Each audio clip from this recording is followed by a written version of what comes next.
Hey, what's going on, YouTube? Hiker Dave here. I don't know if you guys have heard of the Miller documents yet. I just was introduced to them. There was a commenter on one of my videos that mentioned, Dave, you got to check this out, and I did, and it's good stuff, guys. If you haven't checked it out, I suggest you should. If you believe in Sasquatch and are looking for more information and want to do some research on this really cool document. It's from Linda Newton Perry's channel from, I think, 2012. She put it out there. This document was sent to her by, I think, like the half granddaughter, or I'm not positive. Please don't kill me on this, guys. I've been listening to hours of this document, and what they actually talk about, the content of this document is very little. So there's a lot of filler that I got. I won't say the name of the channel where I heard it. They go over it. The video was like 2 hours long, but the actual interesting stuff in the document itself, what's written, is only 25 minutes, really. But so let me go over a couple of things here. This has been in the interwebs buried since 2012, since Linda Newton Perry, her online Bigfoot magazine, Bigfoot Ballyhoo. I credit her for getting this out there, but somebody else picked it up in 2015, I think, or 2016, and it's kind of going around now again. The guy's name is Dr. H.A. Miller. Let's see. It was in an attic of this woman. It was found in 2005. This guy, Dr. H.A. Miller, had no family, no children, so it was left to this woman. It was the grandmother of he was the half brother. Oh my God! All right, listen, I'm confused and I apologize for it. I'm kind of limited time. I'm sweating, right? And I've tried to make this video a couple times, and I'm going to really just cut right to the chase here. He was born on December 12th, 1909, only child. He did his undergraduate work in New England. He's from Connecticut, I believe. He's from the New England area. And he did his studies as an undergrad in New England in forestry and land management. In his junior and senior year, he was employed by the government. He went to work at Lockwood Farm in Connecticut, which was part of an experimental and agricultural station learning about hybridization agriculture. Working in the cornfields, his interests were in the scientific workings of the corn seed. He graduated in 1930 with an A.B. from Yale University and an M.F. in 1931, or a Master of Science in Forestry, and worked at Lockwood for a few years. He had a great interest in science and medicine. He applied for med school and was accepted to Harvard University in 1938. He graduated in the 40s. He completed his residency at Harvard and began a specialized career in orthopedic forensic surgery at Mass General Hospital in Boston. He was quickly employed by the federal government, providing medical support to various employee types, firefighters, forestry people, within the USDA and the Forestry Service. So he was called to examine accidental deaths in the Forestry Service. Due to his interest in genetics, he was assigned to a scientific team which investigated the physical nature of genetics in the early 1950s. He and his team were called to Bandera County, Texas. He was assigned to Edwards Plateau, where they reported the 3 dead bodies of a strange type human. These were thought to be feral humans from a local Comanche tribe found in the massive cage in the Edwards Plateau area. Arriving, he was surprised to find 3 bodies, an adult female and 2 juvenile females. Examining them, he found that one was still alive. He was not happy. He thought these were, he was going to do his forensic investigating on dead bodies. One of them was alive. He writes that they're not human. They had a remarkable rapid reparative process. And the one creature that thought was to be dead was regenerating itself to a degree, he writes, but not enough to keep it alive. It was massive in size. This was distinctly a new primate. The species unknown to science at the time. He spent years studying these creatures, scientifically known as Celidae telidae. They're not human. Definitely part primate.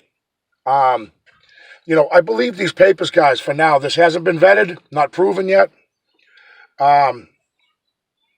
Okay. Celidae telidae is what he called these. Not human, definitely primate origin with traits seen in various primates, most of which were New World monkey.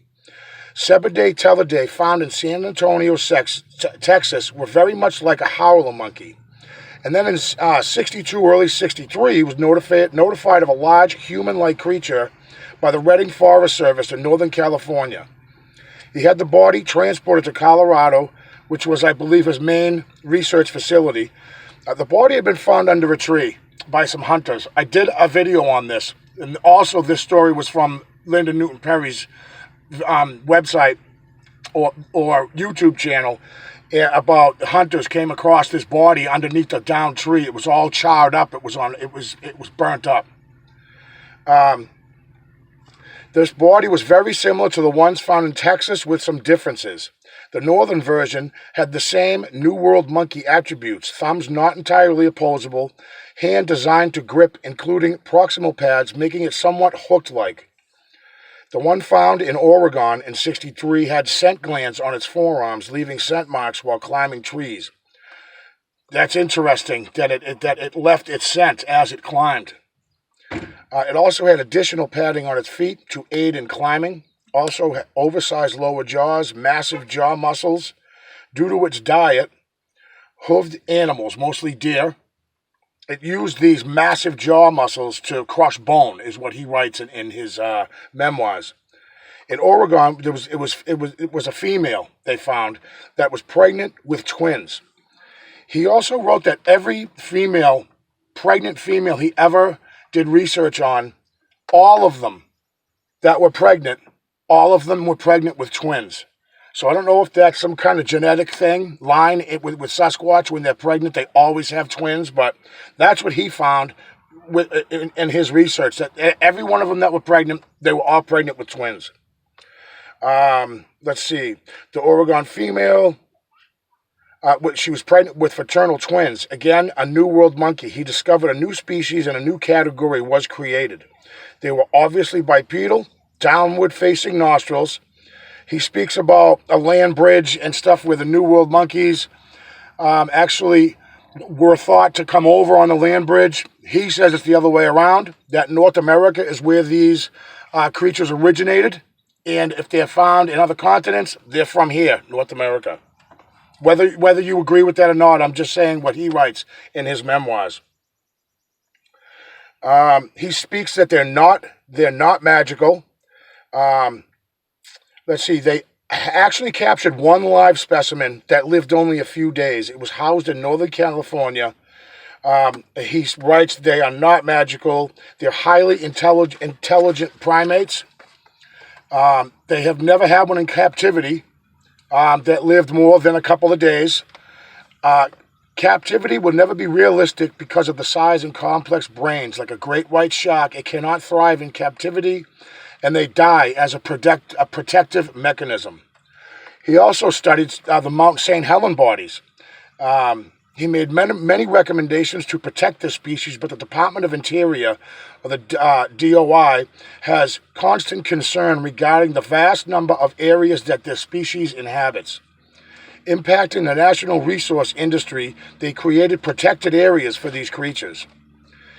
He writes again that there was a 20-year plan to incorporate wildlife protection areas throughout the United States to ensure land protection for Telidae cebidae, starting with California, Colorado, Idaho, Oregon, Utah, and Washington, all hotspots, from what I have learned. All these are hotspots for sightings of Bigfoot and Bigfoot activity. The long-term plan to open these designated areas to the public, to the Department of Interior, will announce these species as an endangered New World primate. This species is amazing, powerful, and deadly. If angered, it will protect itself, its food sources, and its young at all costs. He writes again, if it doesn't have food, its hoofed prey, deer, if no food, it will attack. Cebidae telidae simply do not coexist with humans. So that's like just a quick rundown, guys. That's what I got out of it. I've made mistakes here. I probably have, and I'm sure that you'll let me know and correct me. And I want that. I want you to. If I got something wrong there, please. I'd like to learn more about this land bridge and how they came, or how did they originate here or not. But I wanted to put that out. I'm going for a hike. It's muggy today, and I'm going to get into underneath the cool canopy of the woods. And I want to talk more about this Miller document, you guys. Look some of this up, and we can discuss it together. Leave some comments. Check it out. Again, you can go to